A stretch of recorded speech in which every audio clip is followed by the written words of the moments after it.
Today, let's talk summer plans. This video is sponsored by Night Zookeeper. Hey everyone, today I want to talk to you about what our plans are for summer. Now, for us being, I guess honestly, a lot of it's being just a homeschool family, we try to think about a lot of different ways to still incorporate, like, I don't know, like we still want to include some academics, and we want to talk about, like, you know, we're a traveling family, so we want to talk about all that today. So what I wanted to do to try to make this easier and make it not a super long video is I've broken down our 2021 summer goals into 3 categories. I mean, I'm going to be reading a lot of it offhand on the paper right here because it just makes it easier to read it off, and that way, like, I can keep it all organized for you all. And also I wanted to write down my ideas, but I have a whole journal where I have started recording like everything that I wanted to do for the summer, our 2021-2022 school calendar, so that we could plan Matt's vacation time during the school year. And I started jotting down our travel wish list for the next 365 days. So my 3 main goals are: number 1, academic; number 2, relationship and personal responsibility; and number 3 is travel. So if you're looking for an update to our travel videos, here it is. But I'm putting it at the end because I want people to know that while we are a travel family, while we do love traveling, our kids' schooling has to come first, and our relationships with each other has to come first. So let's go with the academic first. The first thing that I did when going through the academic was, what are my kids' goals for the next year? As you've seen us mention on Instagram, my oldest is going into high school next year. And that is a completely, totally new experience for us of doing homeschooling high school, recording credits, recording hours of classwork. And it's just a completely different experience for us. So I wanted her to have a chance to, you know, kind of get a good head start to it. Well, as part of middle school and high school classes, our 7th grader and our rising 7th grader and our rising 9th grader have required reading this summer. So what I went ahead and my kids love reading anyways. Like, they've always been in the like summer reading programs and whatnot. They are avid readers. They love reading. We are constantly checking books out on Tennessee Reads, which is a digital library program. So we're avid readers. So number 1 for us for academic was reading. And for reading, our goal minimum. Now I will go ahead and say, all of our academic goals are for Monday through Friday. We've always tried to give Saturdays off, a day for everybody to relax. It's Matt's one day to really spend with us because Sunday is church and, you know, busy and rest day. And like, I am a very big avid fan of Sunday naps. So like, that's the one day a week where everybody just really gets caught. And like, even my kids every now and then were like, you know, that used to be like, oh, I don't like taking naps. Now we're like, can we please take a nap on Sunday? And sometimes they don't. Sometimes I stay up and read. But like, my goals for academic are Monday to Friday to allow the weekends for rest and for more leisure work. So on Monday to Friday, on academics, we're going to be doing reading for 30 minutes a day. And it can be whatever they want to read. My 7th grade and 9th grader have required summer reading. So they have to do that reading before they can go on to like anything else. My 9th grader actually has 2 summer reading books. She has a classic novel, and then she has I don't know what category it is. I know it's a fiction, but I don't remember what category of fiction it's under. But she has 2 required reading books for the summer. I mean, for her, that's not a really big deal. She can go through the Chronicles of Narnia in a week. For her, that's not too huge. But she has 2 that's required. My 7th grader has 1 required summer reading. My 5th grader just has some classic novels that she wants to read. Like, she just wants to read through them. And she does have a book report next year. She kind of wants to get ahead on some of those book reports and maybe read through them first casually and then read them as part of her casework, which I was fine with. So reading 30 minutes a day, and again, for them, that they're fine with that because, you know, like, number 1, they need to, number 2, they want to. The second thing we're doing is creative writing. For my rising 9th grader, she's too old to use Night Zookeeper. Night Zookeeper is a program that runs basically from age 6 to age 12, which my middle one will be aging out of that at the end of this school year. But it's a reading program. It's not just a reading program.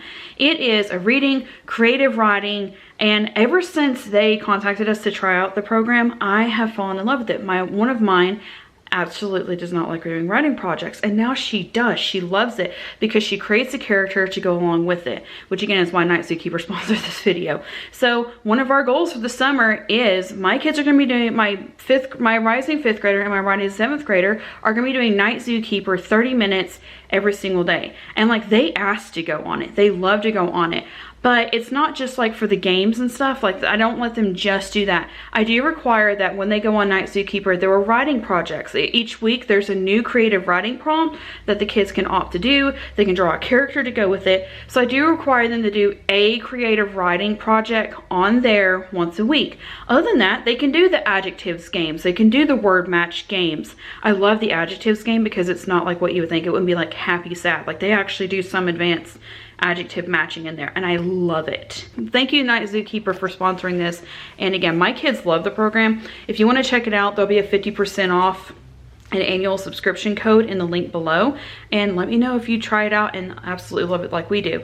But like, again, for us, for summer, it's perfect because it keeps the kids reading and interested in reading and creative writing all the way through the summer. So on to that, from that is math. Now the next one I'm going to mention is not a sponsor. We use Prodigy. Prodigy is an online math course, and it's games, and for lack of better terms, and hopefully this doesn't get me flagged for copyright, is the kids say that it's a lot like Pokemon to them. Like, you collect characters and you battle with the characters, and you have to complete math problems to be able to use your attacks with your characters. And they give you printouts each week of like how your kids are doing score wise and stuff. So all of my kids actually beg to do that, and I actually have to cut them down to 30 minutes a day because they'll spend like all day on it and not finish anything else on their list. So they're all three going to do that for 30 minutes a day. It's all the way up through 8th grade, but I'm just going to let my rising 9th grader use it all the way through summer anyways, because it'll help. On to that from science. Science is the one that we don't have a designated course that we do. A lot of what we do for science in the summer is we will find like one-day science experiments, hands-on studies, or we will talk about science as we're doing nature trails. I'll get back to nature trails in a minute. Give me just a second to get there. The next one also is social studies. We don't do a designated social studies course. We don't do a designated social studies, like specifically social studies unit study. A couple things that we do for social studies and science. If it rains during the day during the summer or thunderstorms, we pop popcorn and we watch a documentary, whether it be Liberty's Kids. We love Liberty's Kids. It's on YouTube Kids. Liberty's Kids, it takes you through like the life of kids living through the American Revolutionary War and some of the topics that they had to deal with during that time frame. So we love that one. For science, we absolutely love Disney Nature. I love the way that they present the Disney Nature documentaries. It's different from any other we've used. We don't do a lot of like question and answer for those. Also for history, again, we'll get to travel in just a minute. The last thing under academic is we're going to talk about PE. Next year, starting next year, for high school, for homeschool kids, I don't know how they do it in public school nowadays. I know how they did it when I was in it. Minimum to graduate, they have to have 150 hours of PE. They get to choose. So for summer, our goal is to start meeting those goals. Now we can't start counting them until our first day back to school, but we can start practicing, you know, we need to do this many hours of PE each week.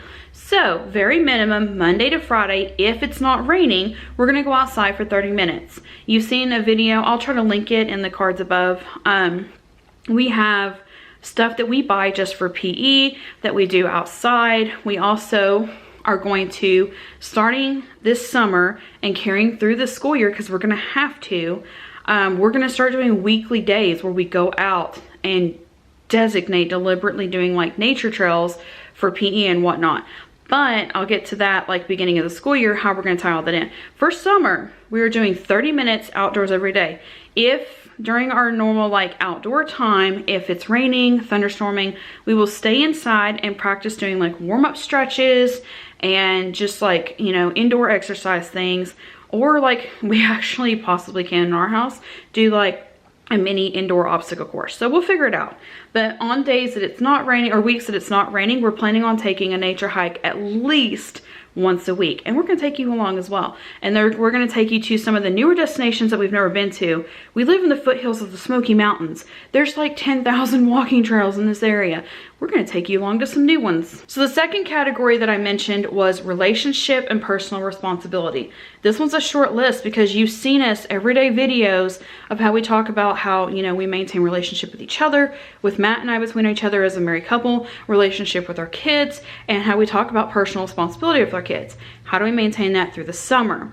We are going to make a goal for Matt and I, number one, to have a date night at least once a month. And I know some of you are like, well, how does that maintain a relationship with your kids? We have found that sometimes kids need a break from their parents. Like, not all the time. They don't need it all the time. They don't need their kids pushed off all the time.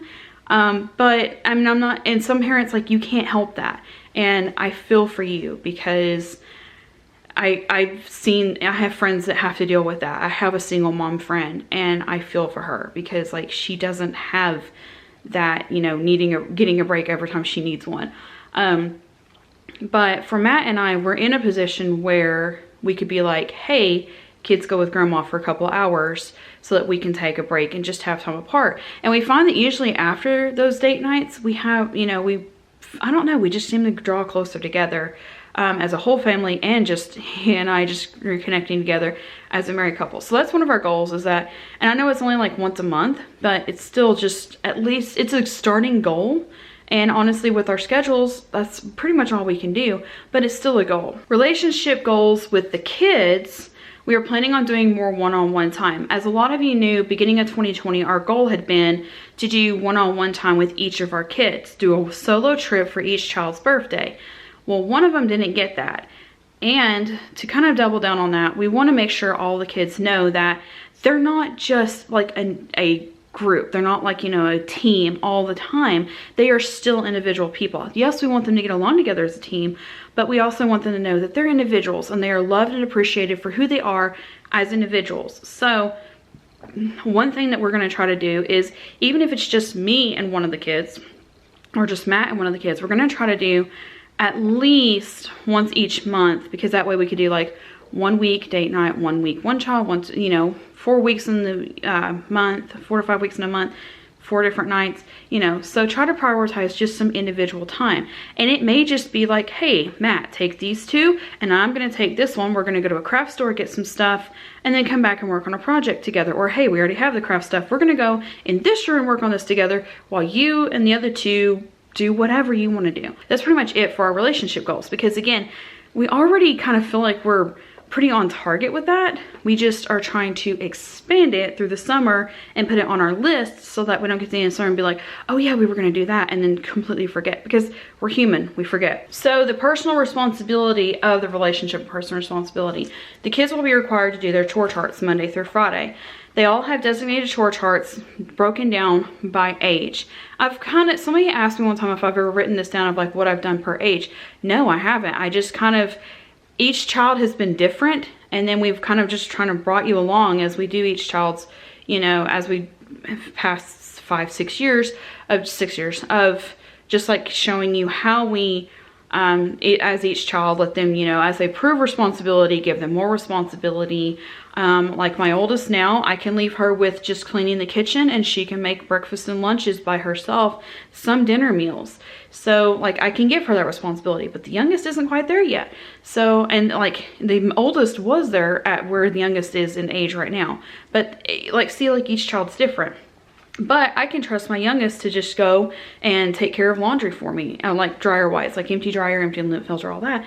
And then like my middle one, like she can go and bathe the dog and take care of him. So like it depends on each child and their individuality, but they all have a specific chore chart, and they only have like a maximum of each category, like 5 things in each category that they're required to do every day. Usually like they can knock their chore charts out in 20 minutes, as long as they're not like super behind, or like all their bedding's in the floor, or, you know, things like that. So they take care of those chore charts. Actually, I will add one more thing to relationship goals, is we are still going to, we started it this school year, we're going to continue prioritizing 1 game night a week. And it's 1 night a week where everybody in the family does a game night, and we either play board games or we play Minecraft together. We have a Minecraft world that all of our family plays together. We build houses together, we collect resources together, and just we have fun and we do that. So we either play board games or we do Minecraft together and just have that time together as a family. Now let's move on to the last thing that I know a lot of you have been waiting on.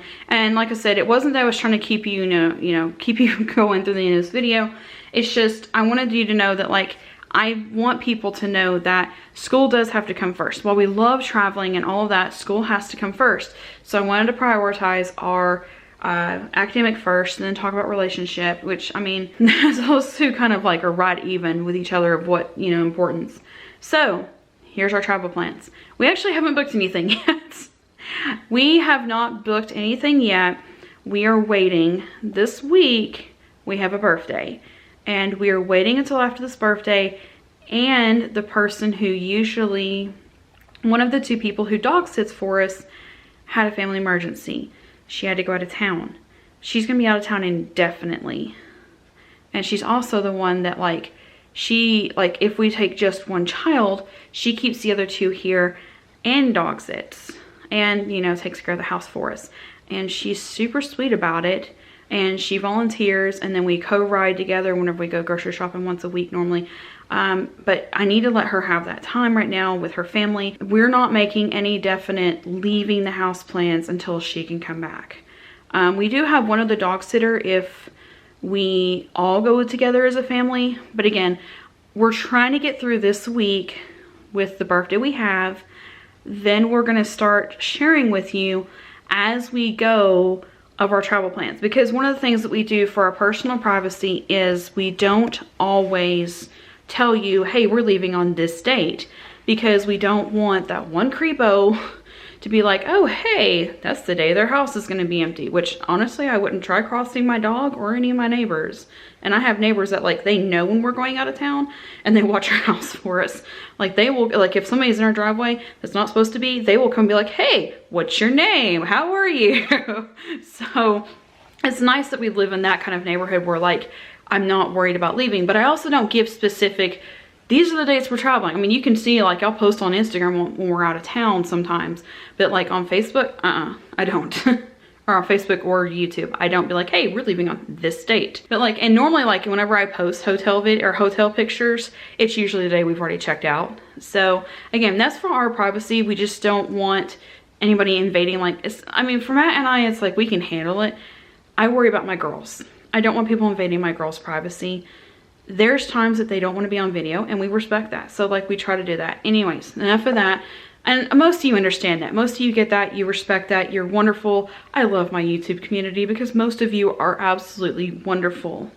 So again, I'm not going to give specific travel dates, but we'll give you like a heads up and be like, hey, we're doing this packing video for this upcoming trip, and you'll see those packing videos. But we're not going to give specific travel dates to specific locations, like as we're leaving for those specific dates. One of our goals for this year, I'm super excited about this. Y'all ready for this? We had all of the kids finally, like, we've talked about it. We have a travel wish list. We've never written it down. Guess what we did? We wrote it down. So what we did was we wrote down a family travel wish list. Then we had each child write down specific destinations that they want to go to. And this year, we're hoping, and a lot of us cross over on this, so it might not be quite as extravagant as this is going to sound. We are going to try to check off one location off of each person's travel wish list. And I'm really looking forward to that because, like, I'm so ready to be back out traveling. And some of these things are not going to be like, you would probably watch me like, oh, that's not that big of a deal. But for us, it is. Like, for us, I want to prioritize, my kids want to go to this destination. They're traveling, that's our goal. We're hopefully going to travel to one place off of each child's wish list. And some of them have stuff like here in the greater Knoxville area, East Tennessee, the Smoky Mountains, that we're going to be traveling to. And I'm super excited about doing that. I'm super excited to be like, hey, this is the place you want to go to. We're going to check it off. And we may not do surprise videos before every single trip when we surprise a kid and be like, hey, we're going to here. Mostly because number one, YouTube flags those now as all made for kids. Number two, sometimes some of my kids don't want to be on video while they're being surprised. They wanted the Disney one on video. Like they had told us like long before, like, hey, if you ever surprise us, we want a Disney surprise video. So we did. We don't always do surprise videos. Sometimes they ask for it, you know, they're like, hey, if we do this, you know.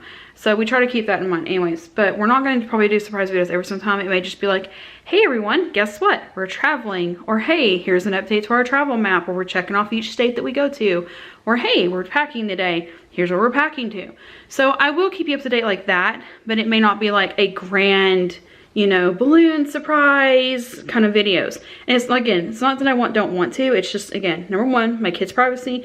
And then number two, I've got to adhere to the YouTube policy or we can't make videos anymore. Number two is we're gonna go on weekly hikes. I've already mentioned that once, but our goal is to go on weekly hikes. I set the book down for a second because my arms were getting tired.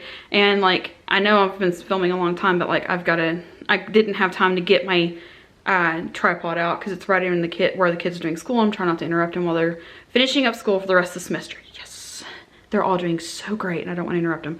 Anyways, we're gonna go on weekly family hikes and we're gonna go to some new destinations that we've never taken you to before.